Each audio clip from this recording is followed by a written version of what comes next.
Good morning and welcome to Saturday special of Dr. Lamba's Awakening Call. Very few people are aware what Hinduism really is. Some call it a way of life, some call it a religion, and consider Hinduism to be just mere mantras in Sanskrit, litany, having plenitude of gods. They forget that this religion has been an upholder of nature, of ecology, and has in fact, from being a worshipper of nature, become a protector of nature.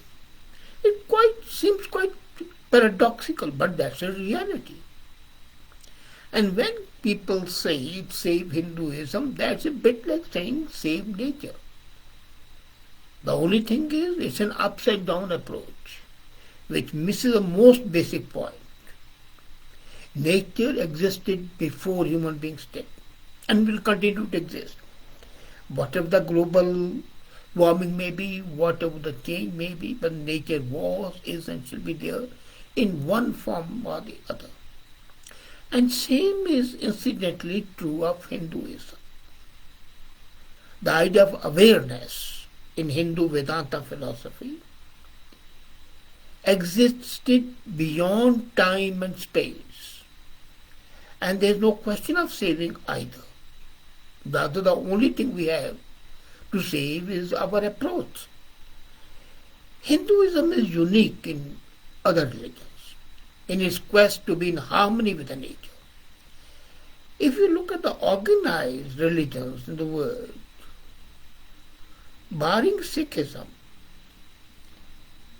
and to some extent Judaism, no other religion is unique in the quest to be in harmony with the nature.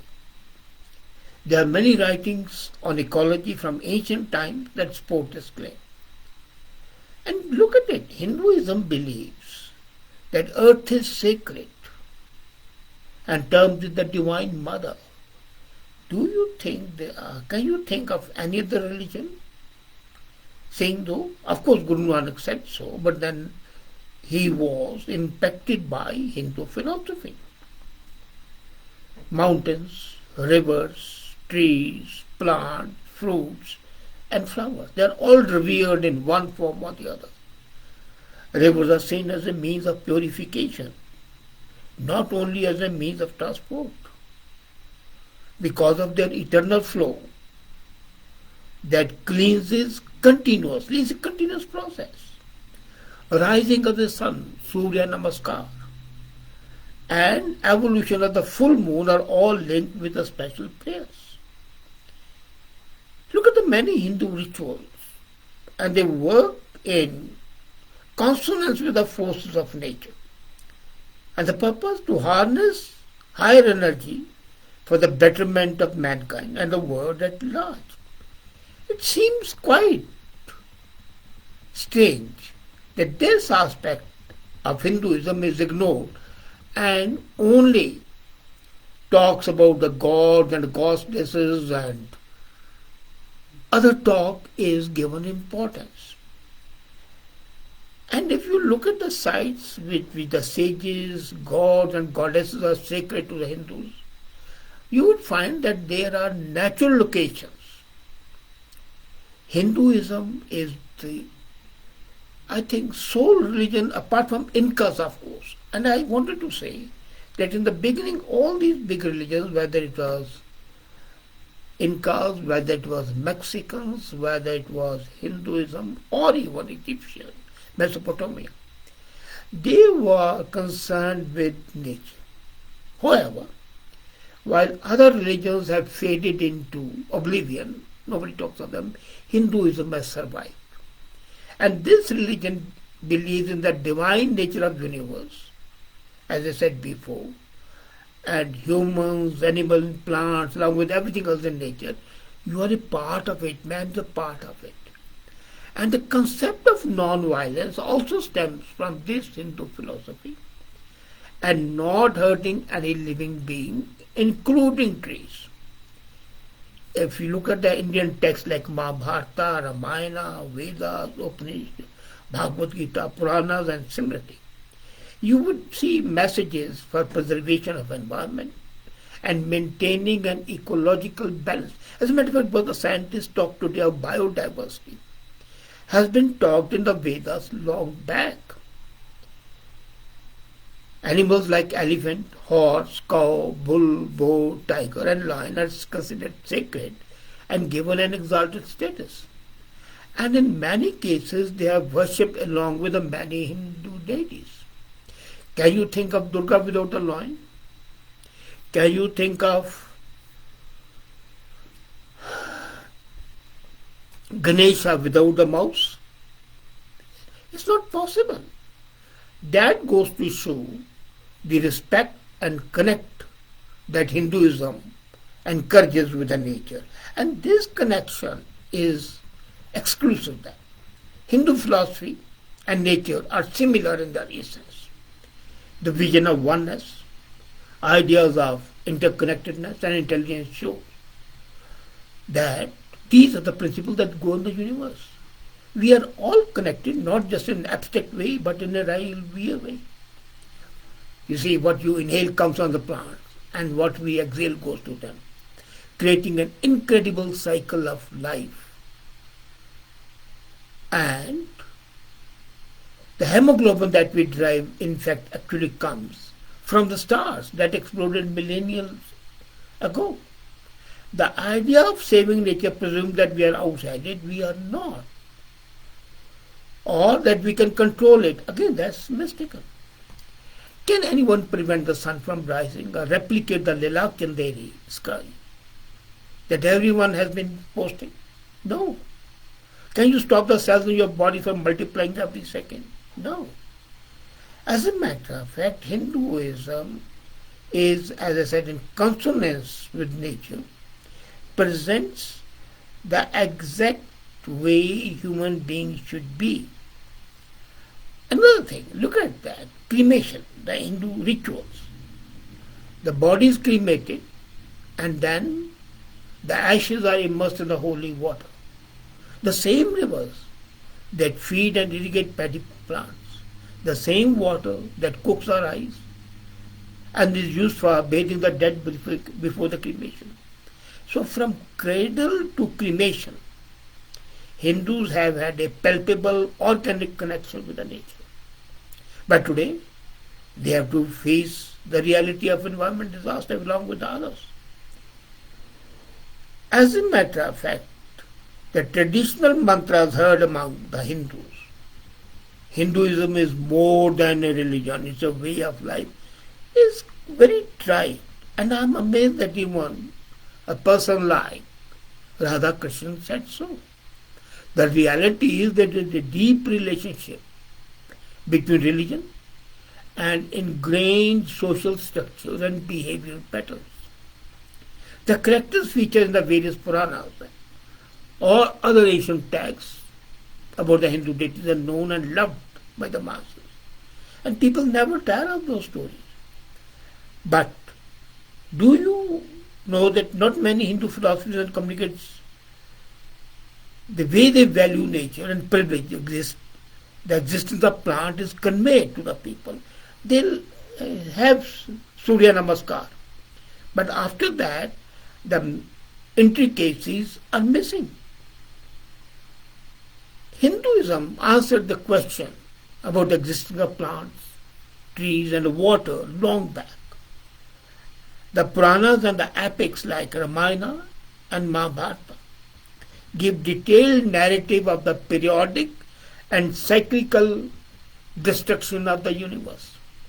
As a matter of fact, when they talk of the 4 eons in each cycle and the beginning of the 3rd eon and the 4th eon, they probably gone away. I was reading Kurma Puran and it says that greed and passion arose again everywhere, inevitably, due to predestined purpose of Treta Yuga. The Treta is the 3rd age. Then comes Kali Yuga. So in that period, And this was long back in Kurma Purana, which is one of the oldest Puranas. Epic Mahabharata, which was written about 500 years before Christ, 5,000 years, graphically depicts the events at the end of the fourth and the first eon and what happens after that. And at the end of every eon, the population increases the way increasing now.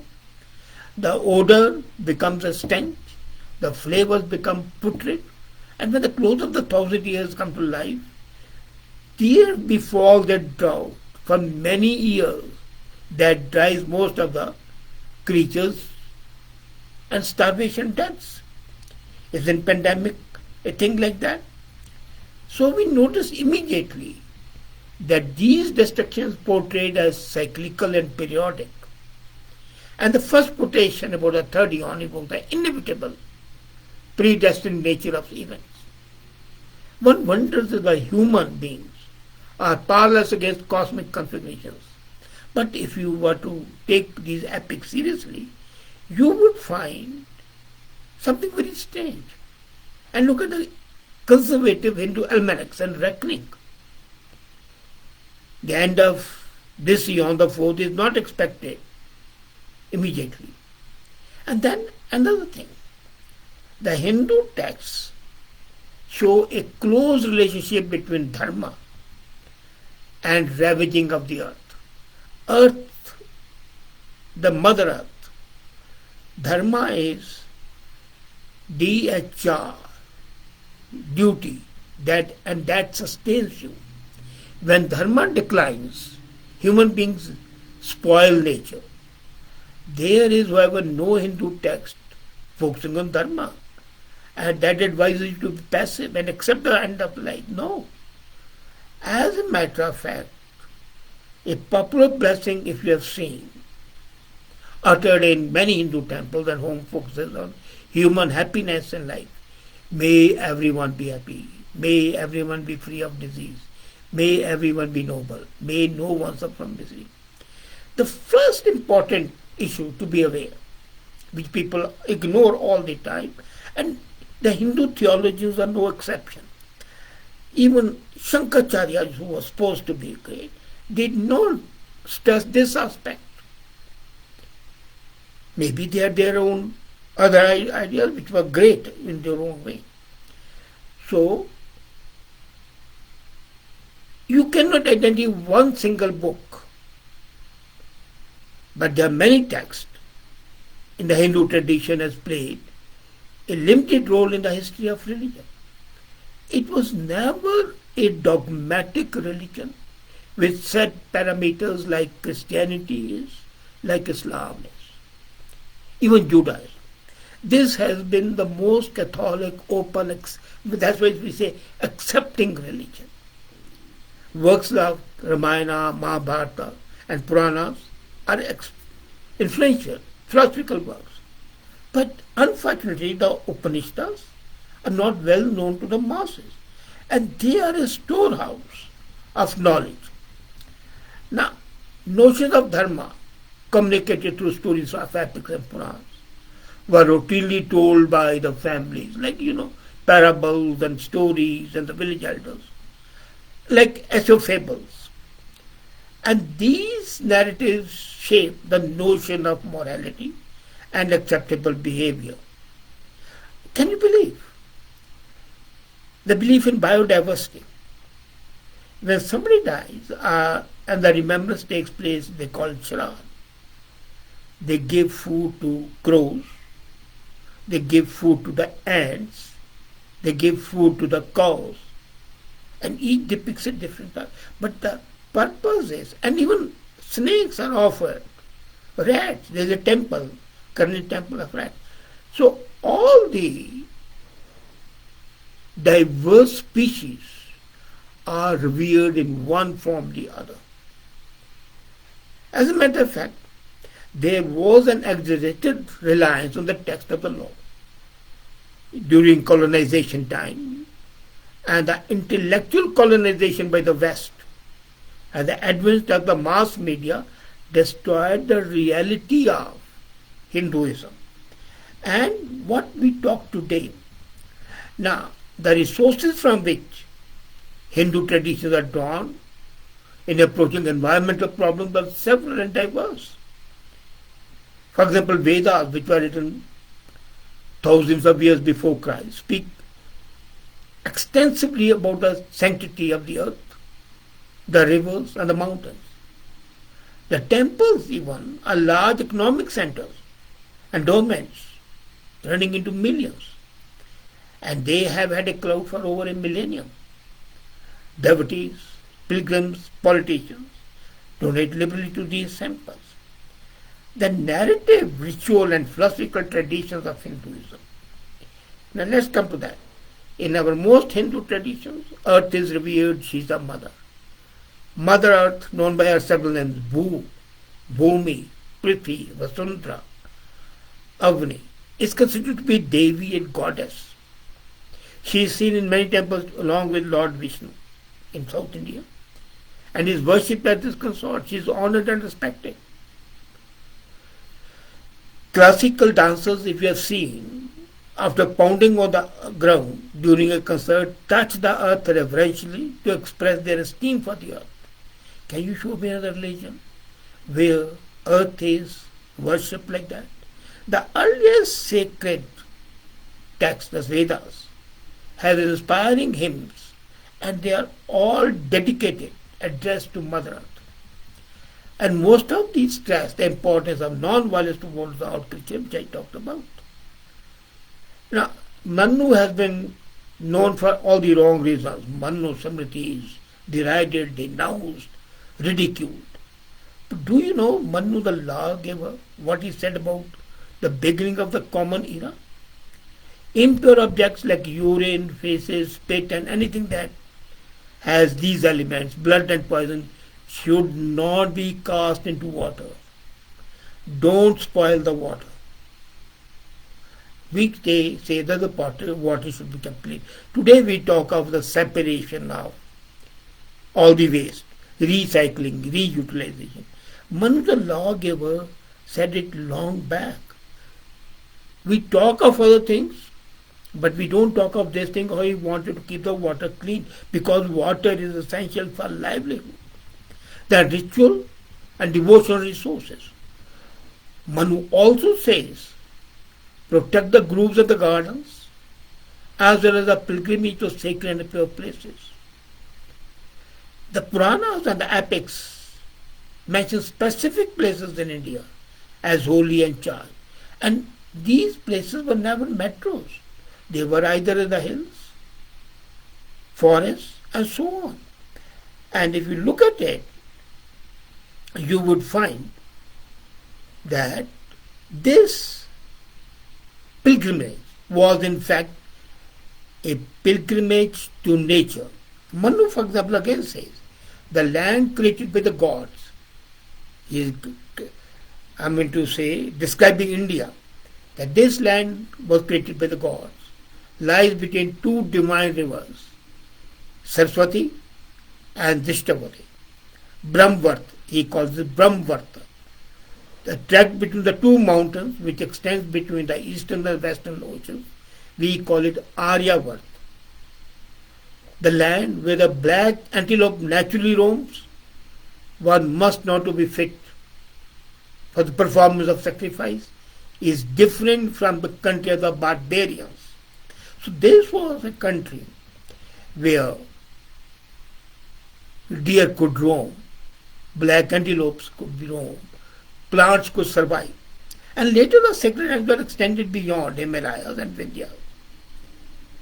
As I said, more recently, India personified as Mother, Bharata Mata, has been important to political thinking.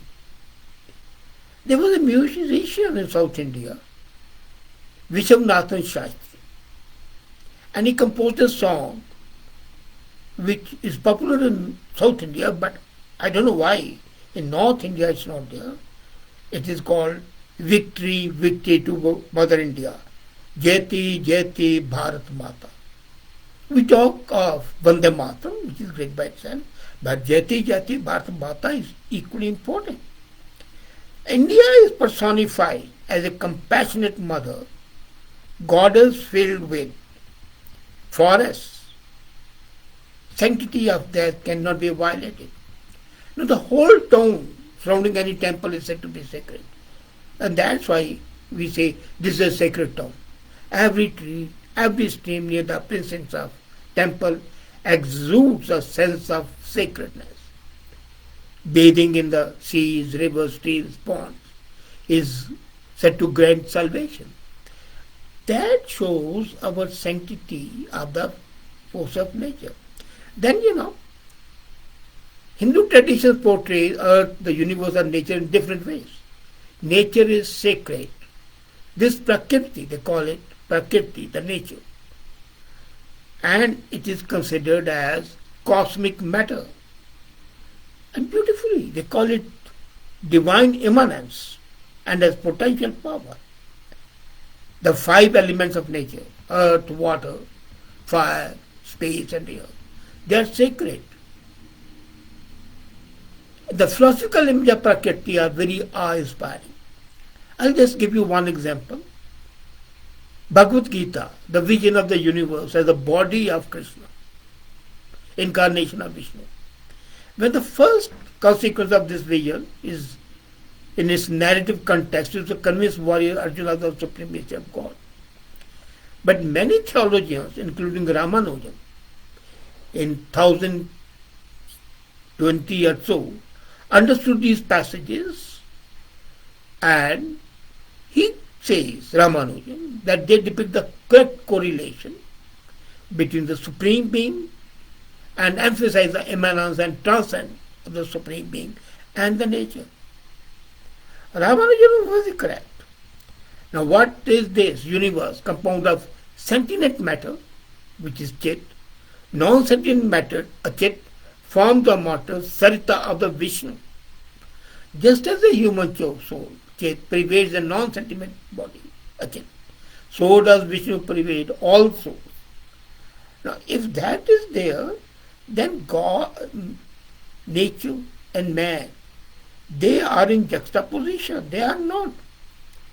And then, I was reading Vedanta Desika. It says that Shri Krishna, both Vishnu and Shri pervade the universe.